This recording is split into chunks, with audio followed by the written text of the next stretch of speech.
Hello and welcome to the Platinum Business Break podcast. So we're so glad you're here, friends, colleagues, and listeners. You are here for the very first episode of Season 4. That's right, we're in our fourth year, and this is episode number 1. And it is titled, Top Things Your Business Should Do for 2024, Season 4, Episode 1. Hey, if you're interested, we have a lot of other episodes. So wherever, if you're listening to this on Spotify or iHeartRadio or YouTube, wherever you're watching this, all of our podcasts are there. You can go back and check any of them. So we got a lot now. Again, starting year number 4. Wow, I can't believe that. And again, sponsored by Platinum Business Consulting. And what is Platinum Business Consulting, you might ask? Well, hey, we were formed to help small to medium-sized businesses become world-class organizations, and it's easy, and we can show you how.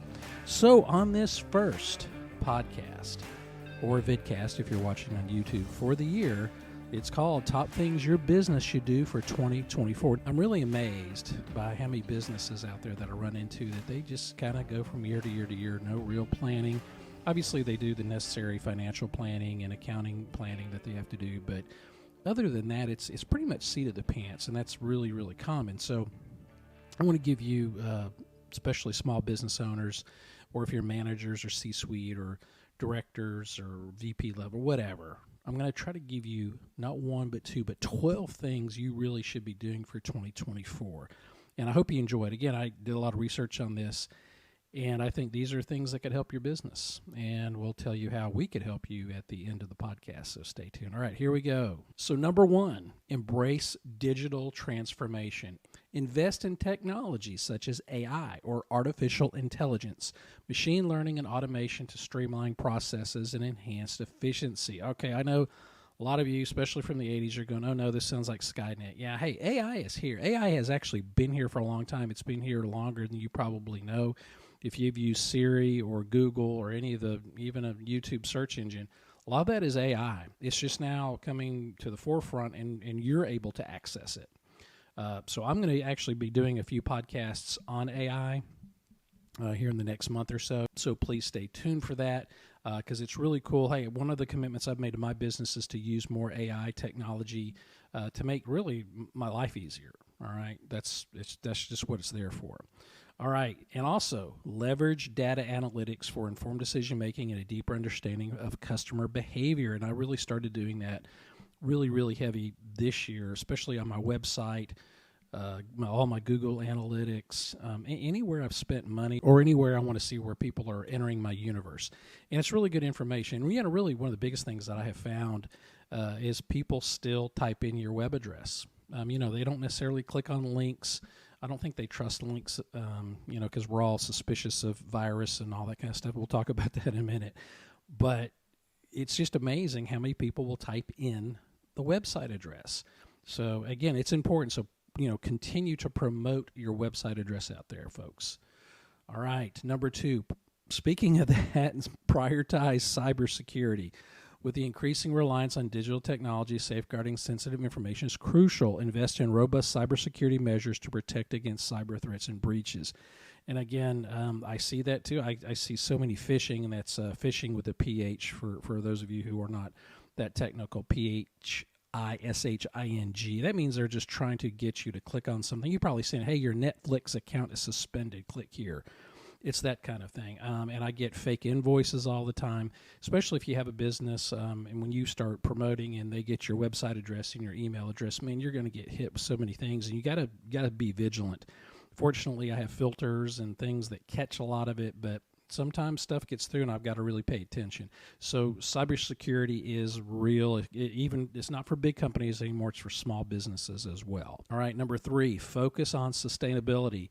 And again, some of you are probably rolling your eyes because, it's like, whatever. Listen, consumers are becoming more environmentally conscious. Implement sustainable practices in your operation, supply chain, all product development to appeal to this growing market segment. It tends to be more younger folks. So if your demographic skews younger, they're concerned about the environment, and they want to make sure you or your company are doing that. Again, if that's applicable, again, depending on what type of business you're in. All right, number 4, enhance customer experience. personalized customer interactions using data-driven insights to create tailored experiences, leveraging technology such as chatbots and AI to provide efficient customer service. But I also do believe people want to talk to real people. If you can afford it, if it's in the budget, I think that will help, where everyone is now going to AI, chatbots, and automatic responses. And that's great. That's great if you're 2 a.m, you need some information. But if you want to talk to a person, that's still by and far to me the mark of a really world-class organization, if you can still talk to a person, okay? Anyway, so that's really cool. And the other thing I'll say about that is a lot of companies do not do this very well. Most companies I run into are terrible making their customer experience better. Again, I talk about this several times. Think about a great customer service experience. Now, we're in the Dallas-Fort Worth area, and my wife, she bought a vehicle from the Sewell, one of the dealerships, and it was a great experience. Costco, great experience. We went to a local Tex-Mex restaurant, as we call them down here. We go there once a week, maybe once every 2 weeks. They know who it's like Cheers. They know who we are. It's great customer experience. Chick-fil-A, you hear me talk about Chick-fil-A all the time. Great customer experience. And I say, and again, I wear this one out. Those of you who know me both personally and especially professionally, is 2 things. The formula for success. Okay, you got to execute the basics flawlessly, and you have to make it easy for your customers to do business with you. All right, so that's really what that means. Enhance the customer experience. That should be a goal or something you're focusing on in 2024. All right, next one. Here we go. Agile and remote work. Embrace flexible work arrangements to attract top talent and adapt to changing work environments. Invest in collaboration tools to facilitate effective communication among remote teams. Really, we've been doing that for really since COVID. Again, depending on the business, if you're retail, or if you're manufacturing, if you have to have bodies on site to make your business happen, that's a little different story. But for a lot of companies, remote's here to stay. In fact, I did a state of the global workplace survey that Gallup did for 2022. I'm sorry, for 2023 rather, and the results are. And again, I'm not going to repeat all the statistics, but engagement is really, really low. Active engagement is really, really high, and what they're finding is the actual remote workers are more engaged than the people who are going into the office. So that's all I want to point out on that. So think about that, again, if that's applicable to your business. Number 6, invest in employee well-being. Recognize the importance of employee well-being and mental health. Provide resources and support to ensure a healthy work environment. Foster a culture of continuous learning to keep employees engaged and up to date with industry trends. Now, most people, again, going back to that state of the global workplace survey, they believe that at the end of the day, their mental well-being, their self-care is up to them, not to the company. But there's a lot of things companies can do. Again, I've run into several companies where they're just complete disasters. It's complete chaos. The employees are just burned out. They're frustrated. Customers are frustrated, and leadership doesn't have a clue how to fix it. All right. I mean, this is going to be really the next challenge. I think is now that the pandemic is over, the remote work, people are starting to really look at life choices. We say work-life balance, but at the end of the day, are you happy? And I think that's what this is saying. And anything a company can do to help that. And again, some of these other points are going to help build on that. So, again, that's number 6. Number 7, here we go. Adapt a social responsibility framework. And again, a lot of you folks are, I can see half of you rolling your eyes. But, this is important, and I'll say 2 things. 1, demonstrate a commitment to social responsibility through community involvement, ethical business practices, and philanthropy. Sorry, I had to say that 5 times. Transparency and accountability in business practices are increasingly important to customers. But what I wanted to sit on this one is part of the social responsibilities also to your employees, to your team members, is to, treat them well and to be transparent with them on what's going on in the business. Okay, so again, I agree with that statement as a whole. But again, a lot of times charity begins at home. My mom used to say, you forget your team members. You've got to be, you just have to take care of them, be accountable to them, and be transparent to them, all right? Number 8, stay agile and adaptive. Develop an organizational culture that embraces change and is responsive to market dynamics. Regularly reassess business strategies, and be willing to pivot in the response to emerging trends. Okay, some of you are scratching. So why did he just say, there's nothing wrong with me. It's a Friends joke if you watch the show Friends. All right, so if you don't get it, don't worry about it. So anyway, and I think that's one companies, the bigger they are, it's harder to be adaptive. A lot of times change and thing comes down the pike, but the employees aren't ready for that change. So change management, handling change, and being adaptive to the marketplace is something you really have to look at for 2024. All right. Next one, number 9, cultivate innovation. Encourage a culture of innovation within your organization.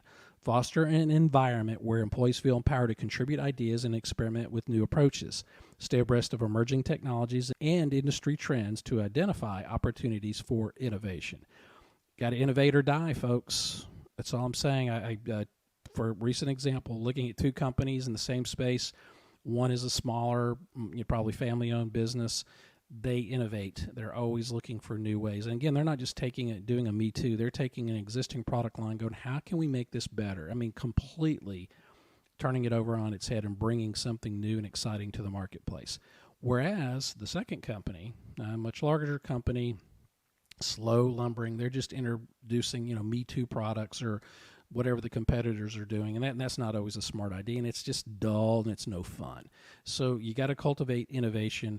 Hey, if someone has an idea, man, you got to be excited about it. There are really no bad ideas. Just you need to create that culture that people can say, hey, why don't we try things this way? Because you never know what great idea will pay just dividends. All right, that's all I'm saying. All right, number 10. Oh, my favorite, vision, leadership, and culture. I've saved the last 3, okay, for that purpose, because these are, to me, probably 3 of the most important things you could do. Establish a clear vision for your business. Everyone in the organization must be able to clearly articulate, embrace, and share the vision. And this comes from leadership, folks. As my friend and mentor John Maxwell says, businesses and organizations rise and fall on leadership. So the leaders must establish a clear vision, okay? It's up to you. It's your responsibility. Vision doesn't come from the middle or the customer-facing side. Now, good ideas can, but the vision of where the company wants to go, that is your job. Organizations rise and fall on the quality of their leadership. Invest in leadership training and development. All right, that is something that Platinum Business Consulting can help you with. If you feel like you want to develop the next generation of leaders or need some leadership development yourself, let us know. Last one here. Business owners and leaders define and build the culture of an organization. Make it one you'd like to work for. And again, culture, what is culture? Culture is when you ask your average employee Sunday afternoon, what do they feel like about Monday going to work? Most of them are sick to their stomach. And if that's the case, you have a terrible culture. You want a culture where people are excited to come to work. I know, harder said than done. We can help you with that. Let us know. All right. Last 2. Number 11, communication excellence. Ownership or leadership owns communication within organizations. It's not HR. Even though they communicate, it's not marketing. Even though they communicate, it is you. Have a clear and workable communication strategy that connects all employees to the company vision and mission. I just can't say that any plainer. Commit this year to doing better communication to your team and to your customers. Just do that one thing. You'll be surprised what a difference it'll make in your business. All right, number 12, last one. Last but not least, your business needs an operating system to scale. Your business needs a set of simple, practical, easy-to-implement tools to help your team change the business and align their daily actions to the vision of the company. And I call it Chick-fil-A your business. And that's by implementing standard processes and procedures across all locations, which will greatly improve efficiency and success and make your customers happy. All right? So you got to have an operating system. Again, that is something we can help you with. But if we don't hear from you, we can't help you. So let us know. All right. If any of those resonated with you, give us a shout. Again, you could go to our website at platinumbusinessconsulting.com or send us an email at info@platinumbusinessconsulting.com. There's also a contact page on our website, so you can fill out some information, have a quick chat, have a quick call, and see if we can help you. Hey, if we can't, we'll tell you. We're not going to waste your time. Promise. All right. So, again, top things your business should do for 2024. I hope you enjoyed it. I hope you picked up one or two things. And hey, look, it's not too late to start. It's the first week of the year, the new year, 2024. So do something. Hey, you're not a tree. Move. You could do something about it. So hit the reset button. Make it happen. That's all I'm saying. All right. If you need help, let us know. Anyway, thanks again for watching. Thanks again for listening. And we will see you next week. We're probably going to do a nice episode on the importance of skills training and then following that up with some stuff on AI. I know that's real scary for some folks, but hey, we're going to make it unscary. We're going to make it very friendly. So anyway, everyone, thanks for watching. Thanks for listening. And we will see you next time. Bye-bye.